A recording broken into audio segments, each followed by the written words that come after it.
Thank you. I think this will work. Thank you a lot for the invitation to come today. I really find myself as a newcomer in this field discussing the urban-forest relationship.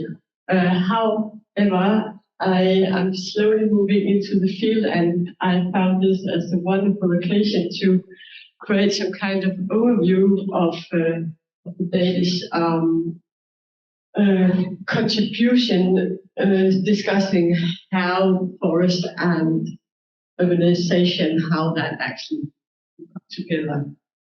And then in my sort of nosing around, I found this gorgeous image by Mondale. And he was so interested in trees. So I guess that some of his structural elaborations actually are inspired by the shape of the canopies. So that is just an excursion. But it's also to say that here you see farmhouses that are encapsulated by trees. So the use of trees to sort of make shelter, to create place, to mark a position in an otherwise open field has been something that has been going on. And Sonia just showed us this wonderful perspective through some highlights in history, just to say that it's an everlasting relationship, and we can only scratch the surface even such an afternoon here.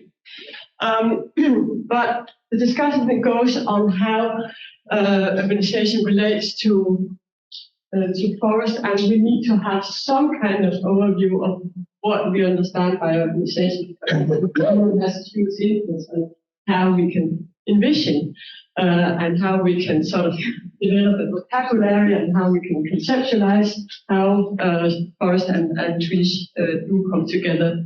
And this is a very, very rough schedule that I have put up here, saying that, well, we have the first and the second industrial waves that have given rise to the urbanized cores like this.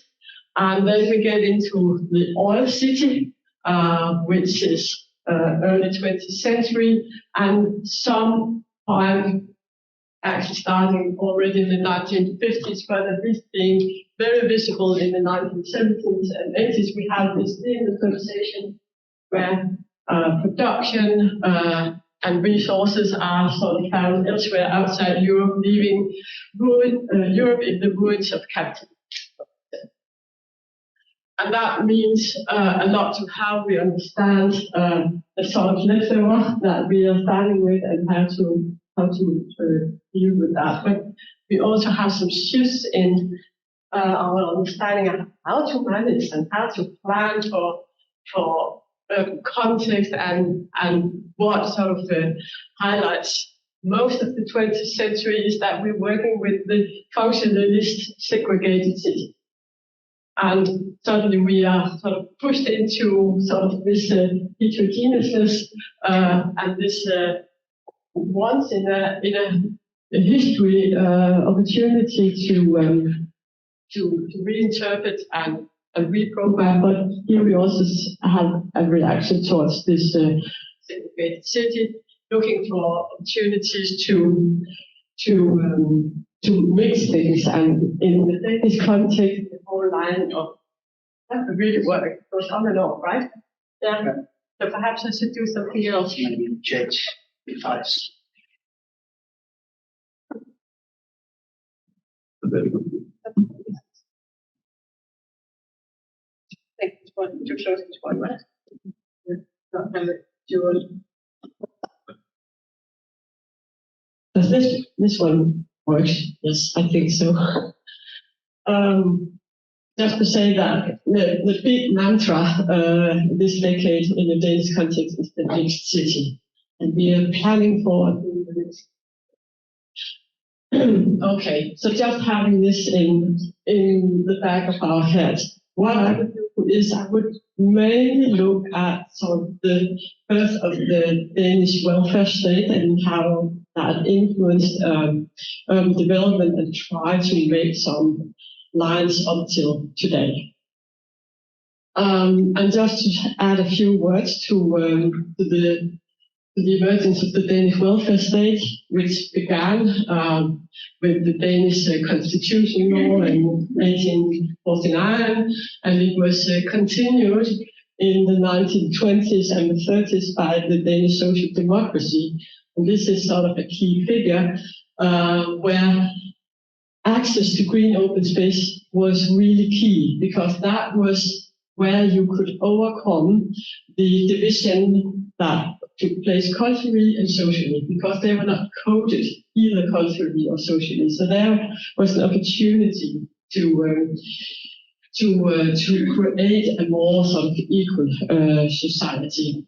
And then we have the whole Marshall Age that came with the end of the Second World War, with the attempt to fuel industrialization of Europe and to basically expand the American inner market to the European, to encompass the European continent as well, but also to ensure that we here in Europe wouldn't be too radical, either like in Italy or in Eastern Europe. So that political dimension, this political dimension is somehow also omnipresent, and Sonja also touched upon it. Housing was the main thing in the Danish context, with this whole migration from the rural parts to the cities, and to find better living conditions for the many. The Danish welfare state didn't just come about.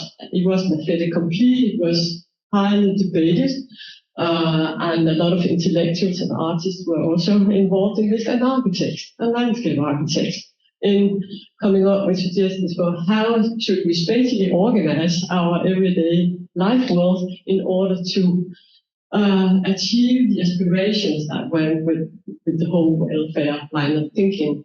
And here I'm writing 888 because we had in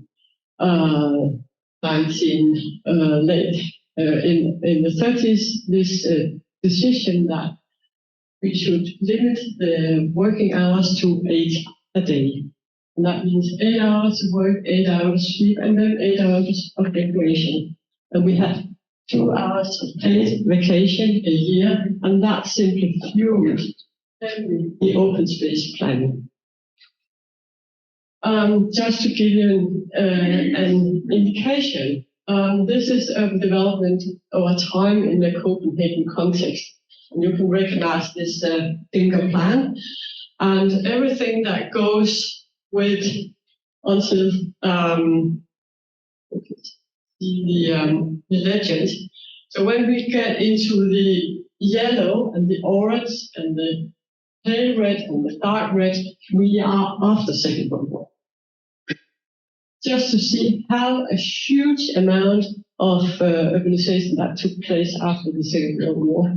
And you can see the urban core here is just expanding, putting layers upon layers. And if we look at what took place in this is looking at the functions, and the pink is sort of the dominating color, and that's housing. So how to urbanize such a large landscape and how to sort of provide access to green open space. That is one of the key questions that run through decades. And this urban expansion gives rise to some considerations how to sort of manage it. A green report was made as the first step in considering how to structure and curb the urban development in the Greater Copenhagen area.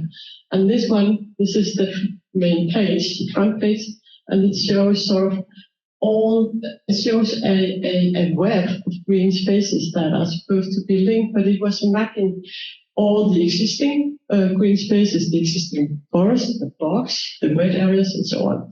And on top of that was the urban development plan put with the finger plans, with the infrastructure going along with the figures, And that means that no matter where you would live, you would have easy access to the green wedges, which would also be green ground.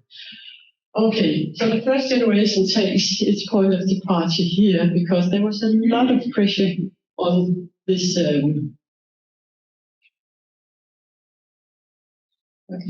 on the northern part of here, because this is the undulated area, while this is sort of quite controlled landscape with no sort of specific landscape features. So there was a lot of pressure in the upper part, and here you also have park policy. On the park policy front page, it shows all the ways that you as humans could interact and stay in outdoor areas. So we saw that the main tool that was put into play was preservation. The existing forestscapes, the existing open landscape, turning some of it into forest up here in order to simply ensure that this would sort of grow together in one large urbanized areas. But the whole idea with the finger plan was to sort of expand the urbanization into the context of the inner city of Copenhagen. And there were huge plans for how to develop the west area of Copenhagen. And as you can see here, there were suggestions for providing a whole new forest belt here. And that the whole idea was to create remote recreational areas. The decision taken was to, in this wedge, to make a forest, which is called Vestskov. Skov is the Danish word for forest. And as you can see, it's a mosaic of patches, each their species, planted in rows, because it was done by the foresters, having a long tradition for producing timber and knowing how to make forest in large areas to sort of make a rational plan for how this would happen. And you can even see how here you can see all the plots, and here you can see a list of what kind of plantation that should happen. Working with forest types, which was at the time mostly defined by one species.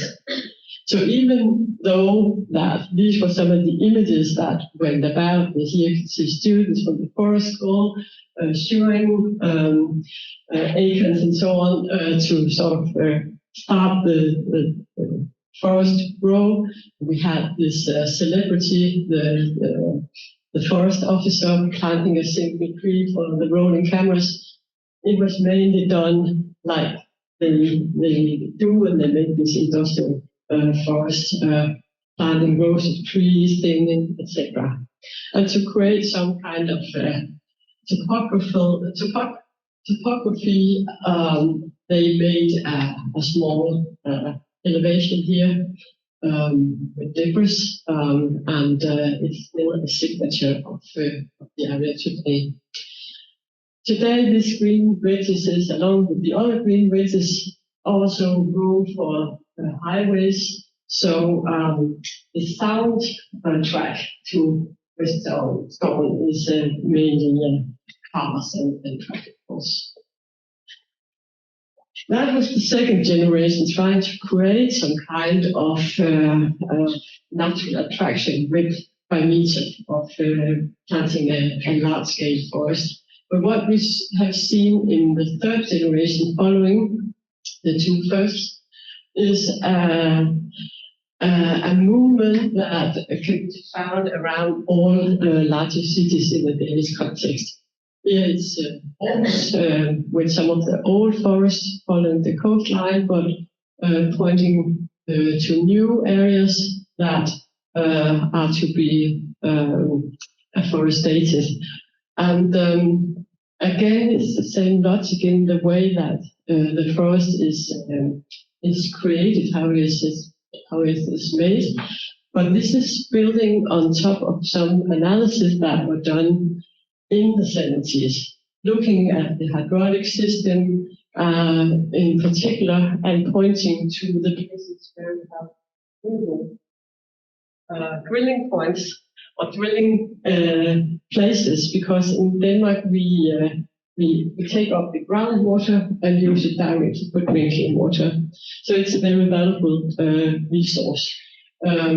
So to protect those areas where we drill the drinking water, we need the industrial agriculture to keep them apart, so we don't get any pollution of the water. And the most efficient way, or the way that we had some political room for managing in the Danish context, is to sort of cover that area with forest. So it's not that the forest itself makes the clean water, but it can prevent the area from being contaminated. So this was done pretty much, this tool is called similar to what we have seen with Westfall. And today it's being sort of undergoing an appropriation process. It's done by the Natural Agency, trying to create anchor points within this industrially organized forest, building places, trying to make places where you can destination points, where you can picnic, etc., in order to take off the pressure. The inner city, where a lot of housing had been made throughout the last 2 and 3 decades, mainly the 2 most recent decades, and without being accommodated by additional green open space. So we are looking into these afforested areas and try to see if they can be slightly transformed into recreational areas. But that is a third generation, and like René showing the map of Europe and how much forest that we see in the various areas, Denmark has only little forest. And the decision has been made to double the tree cover in a tree generation. And at the time when we started, I think the coverage percentage was about 11.5, and here, almost 30 years later, we have reached almost 15. Just to say that nothing really happens. So it's very limited. This is what I would label a fourth generation, and I really apologize for these images being so blurred, but this is a generation that is characterized by attempts to try to link urbanization and afforestation to a much closer degree. So we also scaling a little down from what we have seen previously. And this is a quite interesting experiment situated in the northern part of Jutland, near Holstebro. And here you can see these forest villages, and actually they're just quite standardized, scattered, one single family housing around a suburban small road, but they are situated in this new forest area, and here we have a community zone encapsulating each of these villages, and also creating a transition zone between the private area and the public area handled by the municipality. And these are some images from this community zone, because all the citizens are allowed to sort of appropriate that part and create some openness into their own gardens. So some of them make they grow vegetables, others are having small picnic table, some have their hens going into the forest, and so it's one huge laboratory, and it's been running for, I don't know, almost 30 years.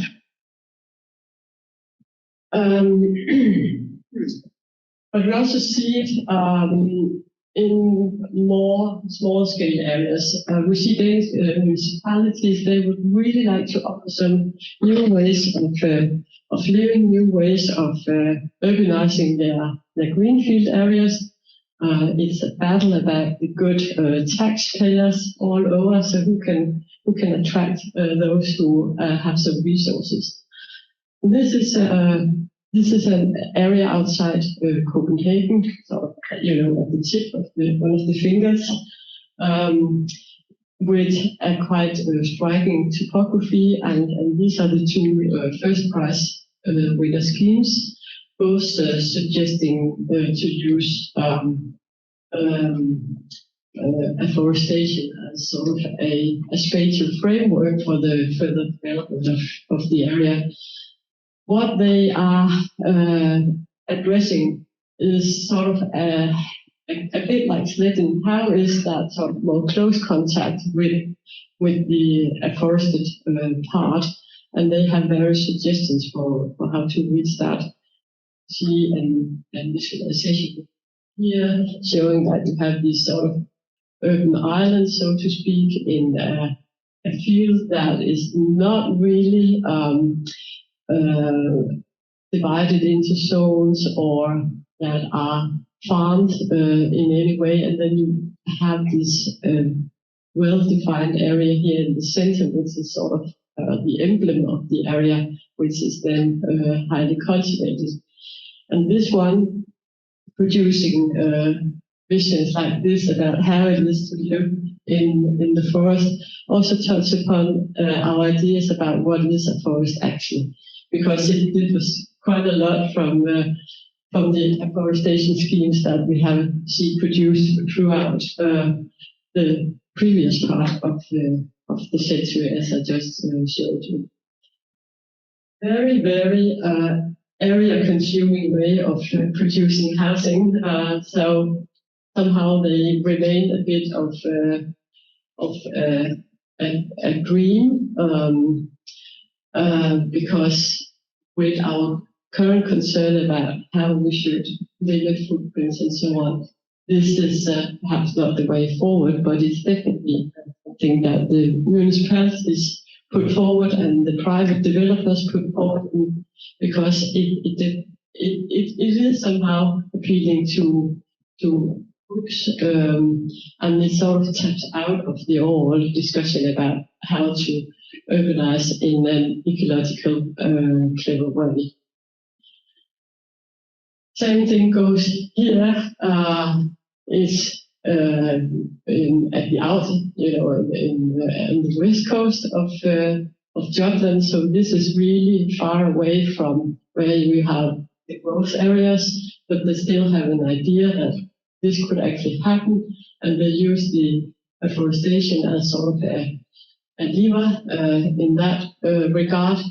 Here it's from Skanderborg, so it's quite close to Aarhus, and here you see it becomes a way of curbing the urban development that would otherwise make these two cities actually grow together. So here urbanization is sort of used as a way to keep up the narrative about the distinctiveness of the two areas, but also to provide some new recreational areas.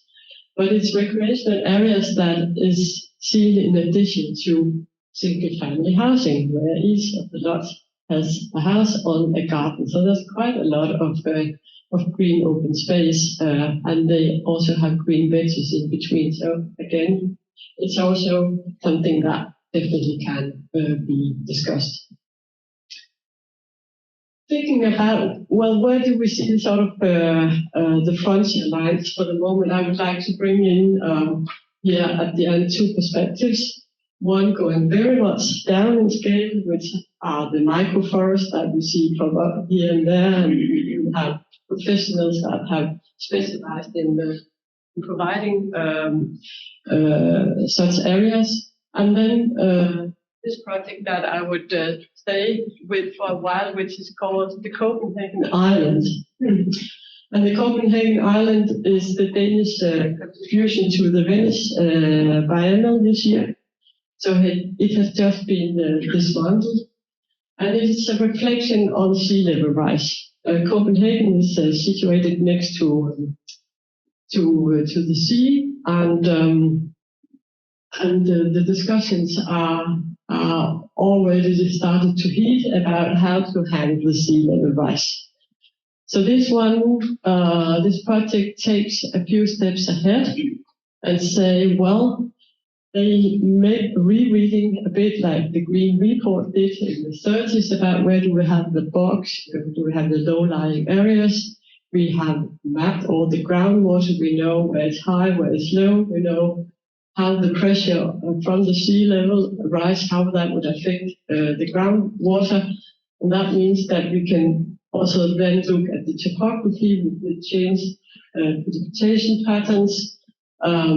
That gives more rain in shorter periods. So we have pressure from above and from below and from the sea affecting the whole sort of urban system. So they came up with this concept that should replace the finger plan called Copenhagen Island, and it's extremely radical in many ways.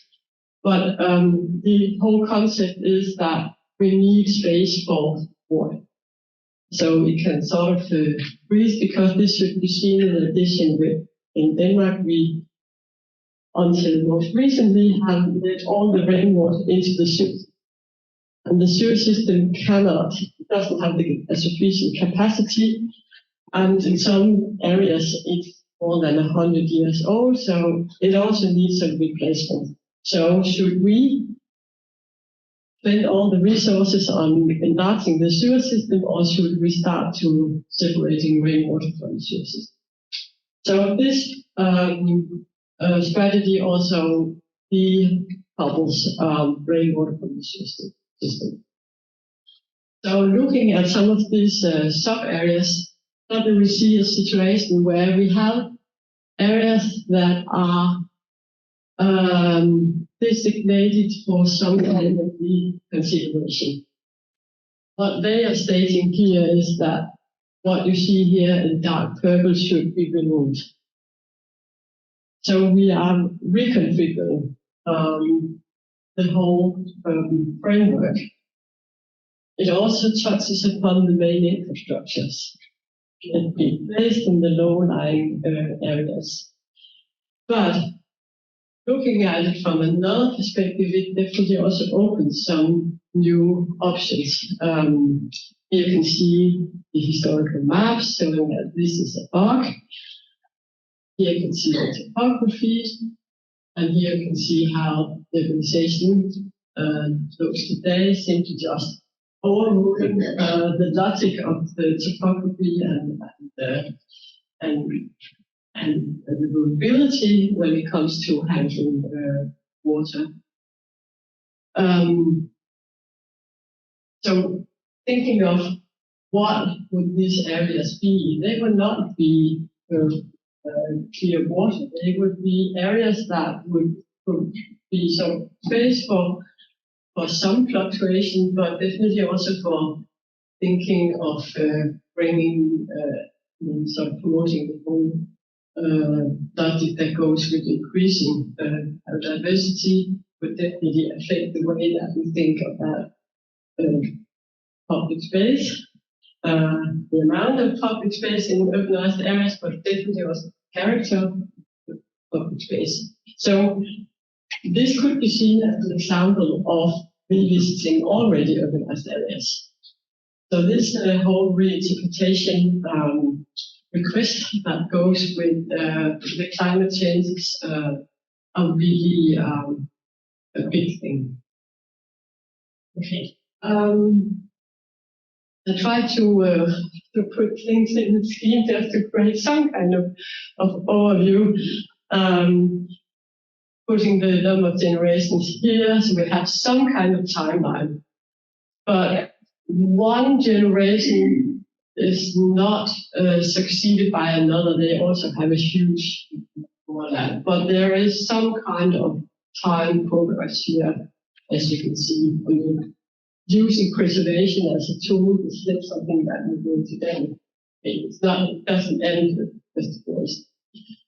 But the first works within the context of the segregated city, and the two more recent ones are working within the context of the mixed city, which I think is a huge difference. And we see the aims for increasing, for bringing in trees, is whether I didn't go into what I personally find is just as important as thinking of forest is of the more direct relation to trees, but looking at it at this large scale, we can see that the aims, they also slightly change over time. And we can see that here we see some attempts working in a very liberal context, while this is more sort of in a welfare state context, which also affects the production of this area to a huge extent. And the way that this is happening is also changing from a mainly aesthetic approach, saying we want to preserve this and that, to sort of here come the engineers, we know how to use a forest, and into, with changing aims, a request for exploring and experimenting with agriculture. So, yeah, the reasons for afforestation didn't change. Sonja also mentioned the timber production that even played a role for urban trees in very sort of dense urban context, but protection of ecological vulnerable areas, groundwater protection, enhancing local identity in this context. But we do see two really new aims: CO2 storage and increase of biodiversity. And the social condition is definitely also something that needs to be taken much more into consideration. So the two overall strategies is preserving and afforesting. And we also see that with the increased awareness of ecological dimensions, the subterranean aspects definitely start to take more into account. So what lessons could we take? Yeah, the need to reflect local natural offsets and consider the integration on the more sort of hybrid level of water trees and other non-humans within this urban context, which is for humans, and the need to revisit our current organizations from this perspective, and thinking of how to bring in trees in a way where it accommodates. There's an end lacking here many purposes, and how to create that local attachment for the promotion of care and sense of belonging, because without that sort of support locally, nothing can really change. And then I sort of hit to this thinking about forest urbanism. I'm very reluctant to urbanisms. I think it touches both upon our ideas of what forests are versus what urban situations are, and we somehow need to take that more into our understanding of and using that as a premise for future urbanization. Forest is a difficult word. What often comes to mind is sort of a plot growing trees, but forest can also be some woodlands with open spaces and dense spaces, multiple species, and you're getting local hydrology and so on. And but that is sort of some images that comes from somewhere else than when we are dividing things into small plots and afforestating them one by one, try to get the maximum out of the timber or the CO2 storage or whatever is sort of ruling the way that the money goes into this field at the moment. So, okay.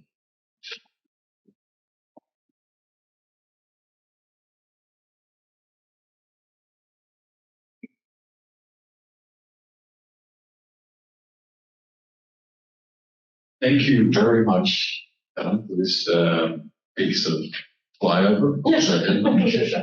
I think you got quite away with, especially with that last diagram. Perhaps you could jump to that diagram. I think that's a really good discussion piece. Or the overview. They are always dangerous because they are so normative, right? Yes, I know you don't like normative. With some, all my, yeah. I have a question, and maybe there are some other questions here from the. Yes, let's start with them. No one, would you like to ask? Yeah, thanks to the lecture of you, Elvin. I want to, in fact, to pose a question to you, Renee, because you came up with the issue of forest urbanism, and I have, I don't know if you just put it with your forest, but suppose I would say meadow urbanism or water urbanism. Would that be the same category? Because as you point out, for example, in the Copenhagen Island, the issue is perhaps more about water storage than forests and so on. So I have in my head this confusion if I should understand the forest as a physical category or something else with many interpretations, which indeed could also be meadow or water. And yeah, question to you. Well, maybe bounce back towards you again. If I'm agile, I'm not plugging anything to start with. So it's a speculation, it's a question, it's a kind of, is there forest urbanism? So it may be at the end of this session we just have still landscape-based urbanism and ecological, which I think we have. The question, though, I guess, is more, and I think you mentioned it, there is this notion of forest. There is different notions of forest. It is a thing as we know it as such. There is an antagonism between forest and city, but there's also this incredible, you could call it kind of working together historically and also spatially and culturally and functionally as well. So that's the idea behind trying to establish what it is. And now my question to you, what might be, and that's this one, new principles. So if you were going to start, let's just take a form, morphology, urbanism. Let's say there's lots of colleagues here who are all doing urbanism. What kind of different principles for city building would you say are coming up, for instance, here? A lot of people are talking about this or have reflected on these projects. And said this is a different kind of city than we know of. What you see here is that you build a city, you build a forest that you could urbanize. And it's almost done on top of each other. So it's a way, there's some ideas about that we are growing cities, right? And we're growing cities by starting growing trees, and then we start, make a small clearing, and then we add one house or a group of 10 houses or something within that clearing, and then you get sort of this gradual development of symbiosis. So that's sort of the line of thinking that I see you spelled out. Yes. But in terms of what tree species that are put into play and the considerations that go with them, how they are to be managed over time, not much is said. I think what we saw at Sletten it was sort of an attempt from people with a lot of knowledge about trees, but also having a particular sort of social interest in how that could actually work together, but from an urbanistic point of view, it's perhaps not that interesting. Yeah. But we do see some new projects where the architectural, the urban sort of the urbanistic concept is very appealing, and where the role of trees and forest is prominent.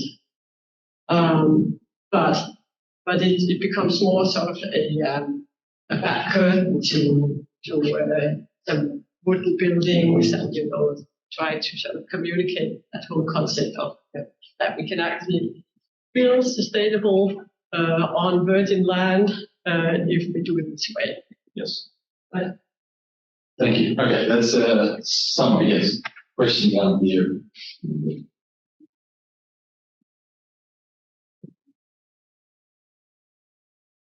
Thank you for your lecture. It's very interesting. Actually, right now in the Netherlands, there is a very popular initiative which is called tiny forest. So it's like a combination of small areas with trees, with a shrub, with a bush.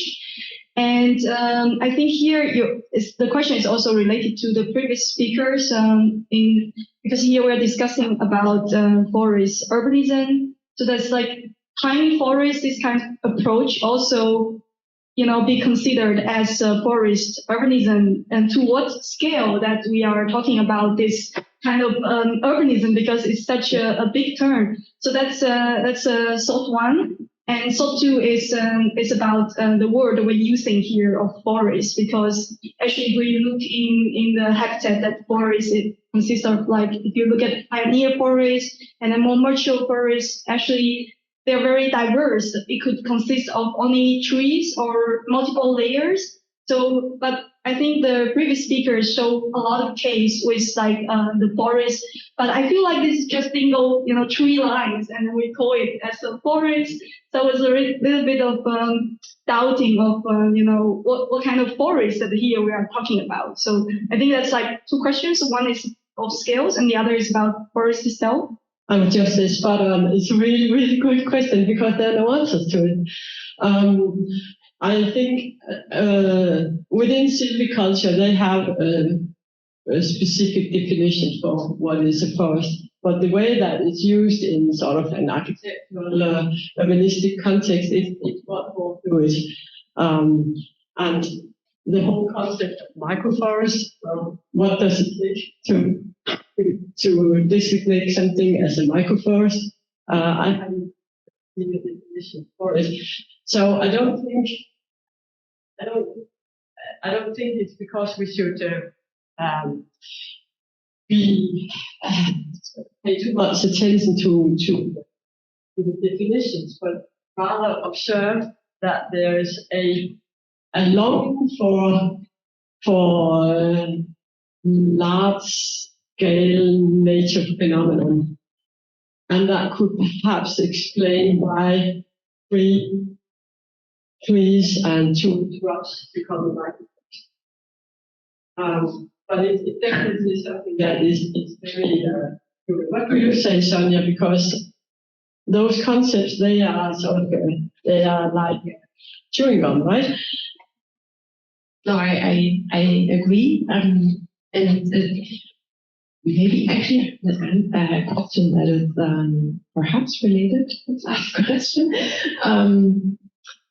But generally speaking, perhaps to the question, I agree, and I think one of the things that I was trying to show through some of these case studies was that there is a fluctuation between seeing kind of all trees of a political unit, in this case, an urban or the city, as a forest, versus perhaps, you could also kind of see or describe all trees on a particular block, if you so will, as a forest for certain purposes. But I agree that, it's difficult to, Can I just add to that something? So, because I think there's one thing which I think find it very handy to be aware of, and that is that there are at least 3 perspectives on woodlands or forests or let's call them sort of plant communities. One is an ecological perspective, which sees the system as a plant community based on biotic and abiotic situations. And then there's a forester's perspective, I think you could say, coming out in what's looking in your work, which is kind of the forester looking at the forest as this production and this woodland thing. And then there's perhaps a third, which I think is being suggested here, right? Suggested, is a spatial, landscape architectural, urbanistic, architectural understanding of it, which is probably a bit more like vegetation science, looking at the spatialities, the hybridizations of it, how it spatially is understood at different scales. And that doesn't necessarily exclude it being ecologically correct, but it starts with, let's look at it just spatially, perhaps landscape architecturally, experientially, urbanistically. And I think all 3 of them are, I would say, coming out here are 3 valid perspectives, which, and they shouldn't, it's not about one's right and the other's wrong, but the third one needs probably a bit more attention. Yeah. I think you're absolutely right. There's so many dimensions to it, and we are walking around and trying to stand on 2 of the stones at the same time, because you can talk about the form and the structure and how you experience it, but looking at this large-scale examples, you hardly get to that point. You could also make an examination of landscape architecture projects and see how they use trees for what sort of aesthetic purposes, how they play around with scale, transparency, change, tactility, colors. I mean, there's a huge range there, right? And then there's the whole programmatic dimension. How can trees and the way that we integrate trees, what kind of practices can it support, sustain? And then there's the semiological dimension, all the meaning that we associate with the ways that we're doing things. And then there's the whole ecological dimension for how do we sustain our ecological system and integrate ourselves as humans in that system in a way that can carry on for a long while. So I think all these value systems, they are always present, but we can choose to sort of highlight and argue from one point or from several points, depending on the context, right? Thank you.